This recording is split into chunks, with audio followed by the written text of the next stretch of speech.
시편 73편 말씀 1절입니다. 하나님이 참으로 이스라엘 중 마음을 정결한 자에게 선을 행하시나 나는 그의 실족할 뻔하였고 내 걸음이 미끄러질 뻔하였다. 우리 2절에 보니까 뻔이 두 번 나옵니다. 그래서 미끄러질 뻔, almost, 넘어질 뻔, 실족할 뻔, 구덩이에 빠질 뻔, 그리고 미끄러질 뻔, 완전히 슬리트 넘어져서 쫙 미끄러질 뻔, 저 멀리 떠내려갈 뻔 했다. 그렇게 말했습니다. 그렇다면 왜 이렇게 뻔 했다고 말하고 있습니까? 뭐를 지금 시험에 들 뻔, 유혹에 빠질 뻔, 완전히 내 신앙생활이 실패로 돌아갈 뻔 했다고 저렇게 말하고 있습니까? 그 이유가 뭡니까? 3절에 보면 이는 그랬으니까요. 이는 하고 분명히 그 이유에 대해서 나와 있습니다. 그 이유가 뭐냐면 뭘 봤는데 뭘 봤느냐면 악인의 형통을 내가 보고 그랬습니다. 악인의 형통을 내가 보고. 그 악인의 형통이 어떠했냐면 4절 이하에 보시면 저희는 죽는 때에도 고통이 없고 그 힘이 건강하며 타인과 같은 고난도 없고 재앙도 없고 그리고 아주 교만해 보이는데도 아주 문제 없이 잘 해결되고 있고 그리고 살찌고 그리고 형통하고 그 얘기들이 어디까지 나오냐면 14절까지 그 악인이 평안하고 재물은 더하고 그런데 나는 어떤 상태냐면 14절에 나는 종일 재앙을 당하며 아침마다 징책을 보았도다. 그래서 본 게 두 가지인데 첫 번째는 악인의 형통을 보았고 그리고 두 번째는 내 꼴을 보았다. 그렇게 말할 수 있어요. 악인은 형통하고 나는 이게 뭔가 하고 내 처지를 보니까 서로 비교되면서 굉장히 시험 들었다. 그렇게 말했죠. 근데 지금 저를 보세요, 여러분. 지금 이 시인은 이런 유혹을 당하고 있어서 시험에 들어서 신앙생활이 망가질 뻔했다. 그렇게 말했는데요. 그럼 지금 현재는 어떻습니까? 이 시인의 지금 현재 영적 상태는 문제를 시험에서 벗어났습니까? 아니면 여전히 시험을 당하고 있습니까? 여전히 유혹받아서 흔들리고 있습니까? 아니면 유혹당한 상태에서 시험 당한 상태에서 벗어났습니까? 현재 구렁에 빠져 있습니까? 아니면 과거에 빠졌었습니까? 아니면 지금은 완전히 벗어났습니까? 어떤 상태입니까? 그걸 어떻게 알 수 있냐면 1절에 이렇게 말합니다. 하나님이 참으로 이스라엘 중 마음이 정결한 자에게 선을 행하시는 분이시다. 이렇게 이미 결론을 내리고 시작합니다. 여러분 시편의 시인들이 처음에 막 헤매다가 나중에 결론이 나는 수도 있고 이 시인처럼 처음에 결론을 이미 내리고 그리고 왜 그랬느냐를 그 이후에 쭉 설명하는 경우가 있습니다. 지금 이 경우에는 먼저 본인이 스트로크를 했지만 결론을 먼저 내리면서 정답을 말하고 그 다음에 그동안 있었던 얘기를 하는 그런 입장입니다. 그러니까 하나님은 참으로란 말이 여기 중요하죠. 한 단어도 빼지 마시고 잘 보세요. 하나님이 참으로 이스라엘 중 마음이 정결한 자에게 선을 행하시는 분이시다. 그런데 나는 빠질 뻔했었다. 그 얘기를 하니까 지금은 벗어났다는 얘기를 하는 거죠. 그래서 다시 한번 강조하는 건 뭐냐면 정신 차리고 내가 다시 한번 노래하노니 하나님은 참으로 선하신 분이시다. 그러나 내가 이전에 뻔한 적도 있었다. 그 얘기를 하는 거예요. 그래서 결론은 났습니다. 이 시는 유혹과 시험에서 벗어나서 다시 한번 선포하기를 하나님은 항상 선하신 분이시다. 하나님은 이스라엘 중 마음이 정결한 자에게 선을 행하시는 분이시다. 하나님은 선하시다. 하나님은 항상 옳으시다. 선이란 말은 그분이 옳다. 그분이 항상 틀리지 않으시다. 마음이 정결한 자에게, 지금 뭐 겉모습은 또 외양은 내 꼴은 뭐 어떤지 모르지만 마음을 지키는 것이 제일 중요하다. 하나님께서는 참으로, 이 말이 surely, 확실히, 불변하게, 더 이상 의심의 여지가 없이 이렇게 분명히 하나님께서는 신실하시고 진정으로 우리에게 선을 베푸시는 살아계신 하나님이시다. 여기에 대해서 의심의 여지가 없다. 그렇게 결론적으로 말을 하고 있습니다. 그런데 그렇게 말씀을 분명하게 선언하시는데 그 마음에 어떤 변화들이 생기느냐 하면 3절에 악인의 형통함을 보고 어떤 일이 있었냐 하면 오만한 자를, 그 형통한 자를 질시하였다. 이렇게 자기 마음의 변화를 얘기하고 있습니다. 여러분, 우리 마음속에 질투하는 마음, 시기하는 마음, 이런 것들이 생기는 게 뭐냐면 하나님에 대한 의심이 찾아왔다는 증거다, 이 말이죠.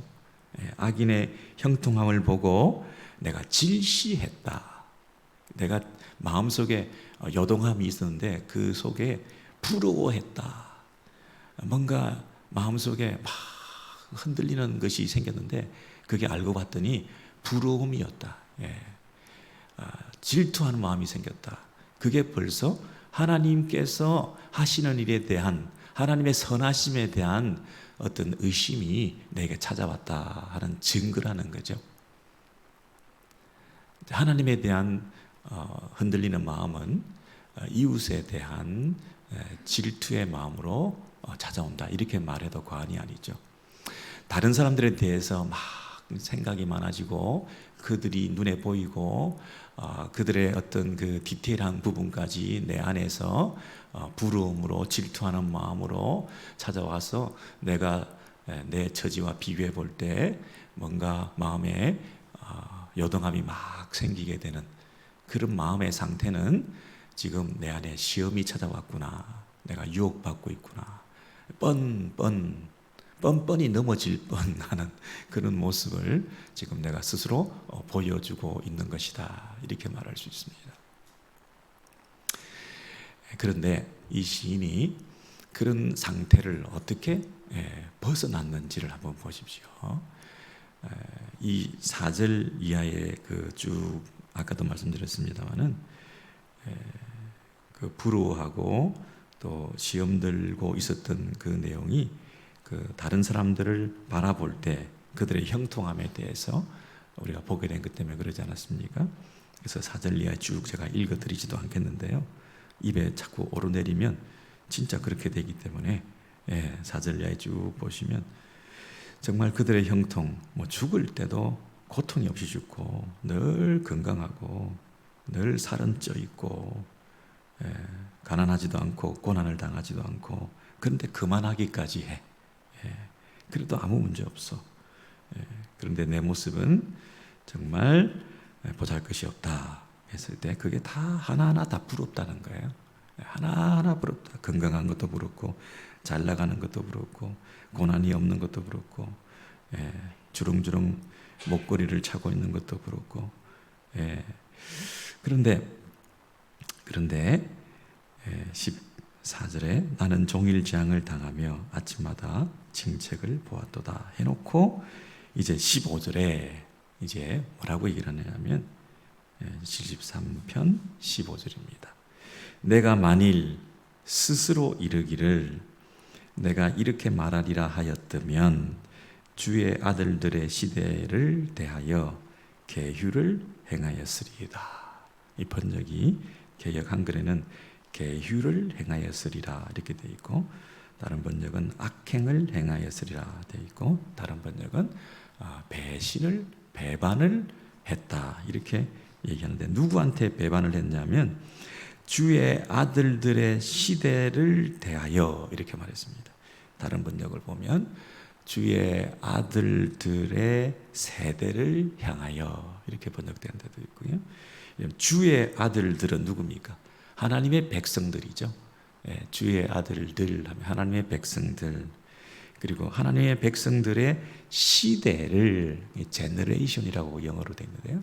하나님의 백성들의 제너레이션이라는 말은 하나님의 백성들의 다음 세대를 말하기도 하고, 하나님의 백성들의 시대를, 지금 시대를 말하기도 하고, 그래서 이 하나님의 백성들의 공동체를 가리켜서 말하는 것입니다. 하나님의 백성들의 이 현재 세대, 하나님의 백성들의 현재 이 공동체, 하나님의 백성들의 이 자녀들의 자녀들, 다음 세대, 여러 가지 복합적인 의미를 얘기하고 있는데, 한마디로 얘기하면 우리 주변에 있는 신앙의 사람들, 우리 자녀들을 계율을 그들에게 행하는 것이다. 계율을 행한다는 것은 그들을 속인다, 그들을 향해서 악행을 한다, 못할 짓을 하는 것이다, 그들을 배반하는 거다, 그들의 신앙을 내가 배신 때리는 거다, 이렇게 그 의미를 여러분께서 잘 이렇게 마음에 받아들이시면 좋겠습니다. 어떻게 한다고요? 우리 신앙의 공동체에 내가 배신하는 거다, 내가 신앙의 선배들과 후배들에게 못할 짓을 하는 거다, 그들에게 배신하는 거다, 이렇게 말하는 거예요. 근데 그 앞에 15절 앞에 어떻게 하면 내가 만일 스스로 이르기를 내가 이렇게 말하리라 하였다면, 이게 무슨 말입니까? 영어로 보고 계십니까?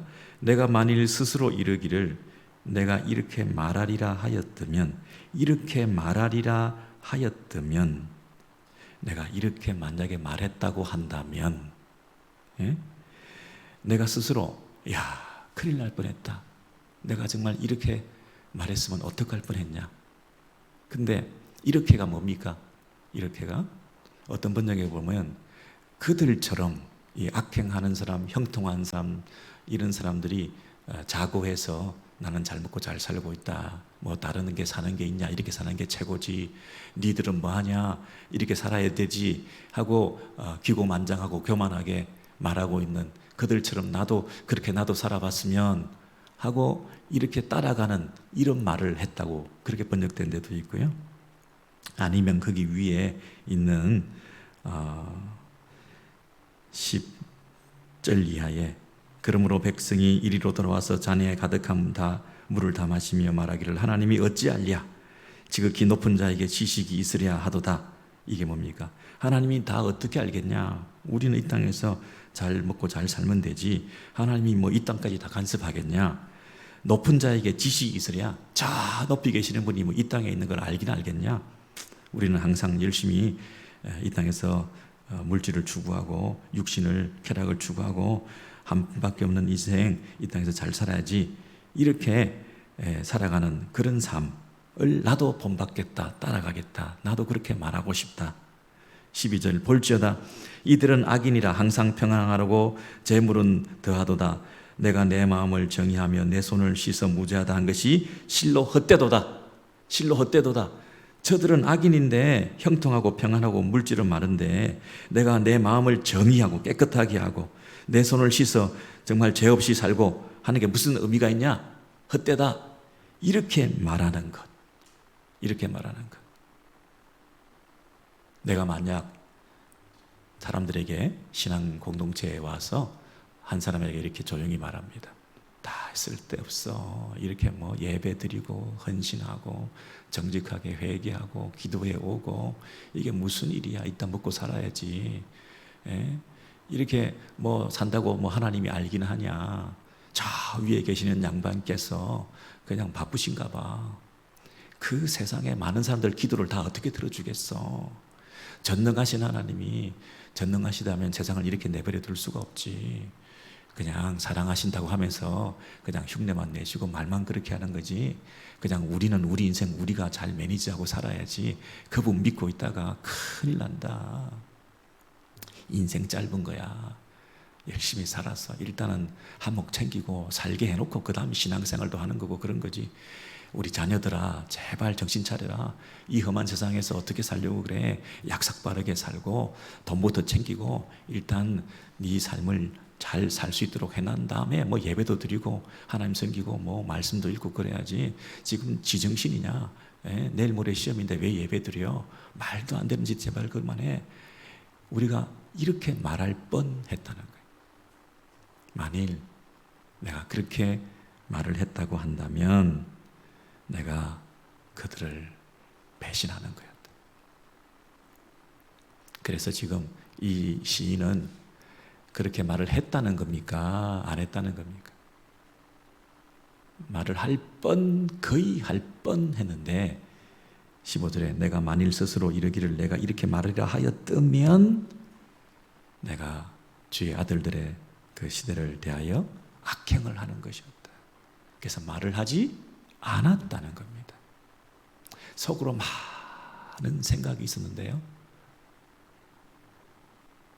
이 세상을 바라볼 때 부조리가 만연하고 살아계신 하나님이 도대체 뭐 하시나 이렇게 많은 고민이 되고 신앙의 회의가 들고 특별히 뭘 봤어요? 주변의 사람들 보니까 불신자들도 뭐 잘 살고 악인이 더 형통하고 또 뭘 봤어요? 내 꼴을 보니까 야 이건 진짜 부끄럽다 초라하다 막 그러면서 뭐 정말 불쌍하고 그 서로 비교했을 때 그 비교하는 양극이 점점 비교감이 더 커지면 나는 더 초라해지는 거잖아요. 그리고 상대방은 더 크게 보이는 거잖아요. 내 꼴을 자꾸만 비관적으로 보면 상대방의 모습은 더 크게 보이고 더 화려하게 보이는 거잖아요. 근데 내가 마음의 회복을 하면 그거 별거 아니잖아요. 상대적으로 볼 수 있잖아요. 그리고 잠시 잠깐이잖아요. 근데 이게 영원할 것 같고 해결이 안 될 것 같고 거기다가 하나님은 조용히 계시고 그리고 이 부조리한 현상을 그대로 내버려 두고 계시고 그러니 멀리 계신 분이 이 세상과는 관계하지 않으시는 것 같으니까 그냥 이 땅에서는 우리끼리 일단은 살아야 된다. 하나님이 뭐 다 알겠냐? 높은 곳에서 무슨 지식이 있겠냐? 이 땅에 관한 모든 세세한 것들을 다 알겠냐? 내 형편 다 알겠냐? 내 처지 다 알겠냐? 내 고통과 내 눈물을 다 알겠냐? 그러니 일단 내가 내 슬픔을 스스로 극복하고 내 문제를 스스로 이겨내고 내 아픔과 내 문제들을 스스로 처리해내고 그래서 수단 방법 가리지 않고 일단 잘 살고 봐야지. 저 악인이 형통한 것 좀 봐. 죽을 때도 저렇게 장례도 화려하게 치르고 사람들도 많이 모이고 관에도 좋은 데 들어가고 자식들에게 좋은 거 많이 물려주고 저렇게 떵떵거리고 사는 모습들을 볼 때 나는 이게 뭐야 한 푼도 준비된 것도 없고 뭐 가진 것도 없고 뭐 정말 뭐 예수 믿는 것도 좀 제대로 있어야 뭐 나눠주기도 하고 행세도 하고 교회에서도 큰 소리 듣고 직분도 가지고 좀 근사하게 어깨 펴면서 살 수 있지 교회 와서도 초라해가지고 이래가지고는 뭐 신앙생활도 힘들 것 같고 이렇게 나는 못 살겠다. 그래서 조용히 얘기를 하기 시작하는데 내 안에서 내 입에서 뻔한 거예요. 잘못 말할 뻔한 거예요. 근데 내가 만약에 그렇게 말할 뻔했는데 그렇게 하지 않은 이유가 뭐라고요? 신앙 공동체 안에는 다른 형제들에게 배신하는 거예요. 그렇게 말을 하면 안 된다는 거예요. 그렇게 말할 뻔했다는 거죠. 말 한마디가 우리 신앙의 모습들을 뭐 평가한다 그럴까요? 또 우리 신앙의 수준을 드러낸다 그럴까요? 언어 충동이라는 게 한마디 말을 꼭 하고 싶은 그 말이 있을 때 그 말을 어떻게 절제하냐? 혀 끝에서 목구멍에서 거의 튀어나왔는데 그거를 안 할 수 있다, 안 했다 할 뻔했다. 왜 안 했냐? 공동체를 생각해서, 자녀들을 생각해서, 신앙의 다른 우리 선후배들을 생각하면서 그들에게 혹시라도 악영향을 미칠까 봐, 한마디라도 그들에게 선한 영향을 미치지는 못할 망정 나쁜 영향을 미칠까 봐, 하나님의 살아계심을 의심하게 만들까 봐, 살아계신 하나님에 대해서 불평하고 원망하는 입이 나와서 시큰둥한 그런 반응을 보면서 다른 사람에게도 악영향을 미칠까 봐, 신앙을 가지고 멀쩡하게 신앙생활 잘하고 있는 사람에게 내 의심과 회의의 말을 함으로써 하나님을 이상한 하나님으로 그들도 생각하게 만드는 그 병에 오염시킬까 봐, 그 순수한 믿음을 가진 자들에게 내 마음에 이 더럽고 악한 생각들이 전면될까 봐, 마음이 깨끗하고 정결하게 살아가는 그 믿음을 지키며 살아가는 그 형제 자매들에게 나쁜 영향을 미칠까 봐 내가 입 밖에 나올 뻔했는데 하지 않았다.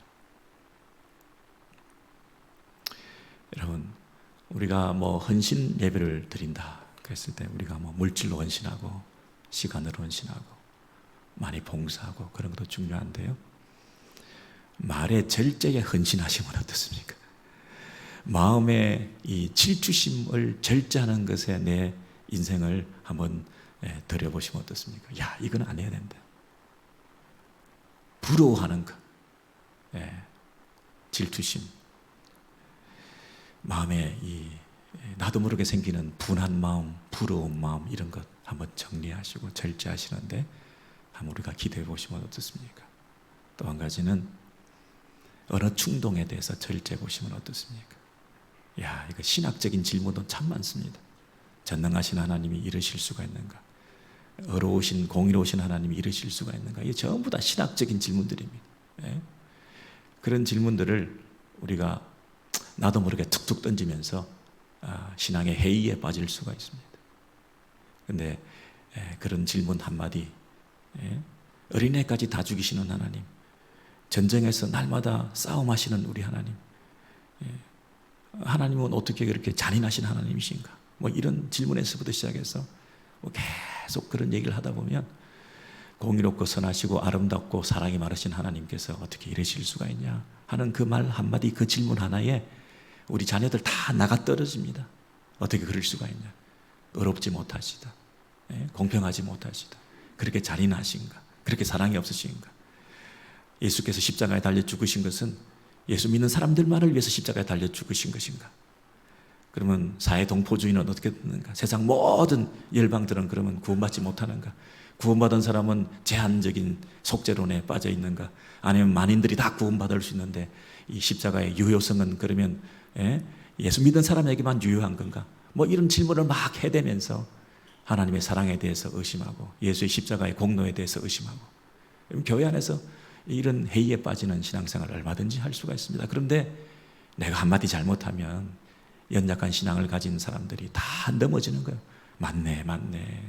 그러면 안 되지. 하나님께서도 그런 악영향을 미칠 뻔하는 그런 말을 함으로써 그 말이 나를 더 실족해 하고 미끄러질 뻔하게 만들어서 공동체에 악영향을 미치는 그런 일은 내가 추호도 할 수는 없는 것이다. 해서는 안 되겠다. 이렇게 이 신앙의 선배 시편 73편의 시인은 처음에 많이 회의했지만, 뻔뻔했지만 15절에 가서 절대 이것만은 내가 할 수 없다 하고 입을 꼭 다물고 입 밖에 나올 뻔하는 것을 절제했던, 이것을 통해서 자신의 시험을 이겨내었다는 것입니다. 문제가 해결되었기 때문이 아니라 여전히 이런 상황에 놓여 있고 악인은 형통하고 의인은 고통하고 있는 상태에 있지만, 여전히 이런 상태는 계속되지만 언젠가는 이 부분에 대해서 해결될 거라고 믿고 적어도 내가 이것을 현재 내가 입 밖에는 내지 않겠다, 이것이 이 시인의 태도였다는 것입니다. 여러분, 우리 포도나무 순에서 오늘 헌신을 다짐하셨는데 이 성숙하고 아름다운 신앙 인격을 우리 신앙의 선배들이 많으신 우리 포도나무 순에서 본을 보여주시고, 또 우리 모두도 마음에 생기는 이런 부끄러움, 또 부러움, 이런 질투심, 마음에 생기는 이런 여러 가지 감정들 절제하시고, 그리고 이 언어 충동, 말에 절제하실 수 있는 그런 되어셔서 공동체도 살리고 자기 신앙도 사는 그런 저와 여러분 되셨으면 좋겠습니다.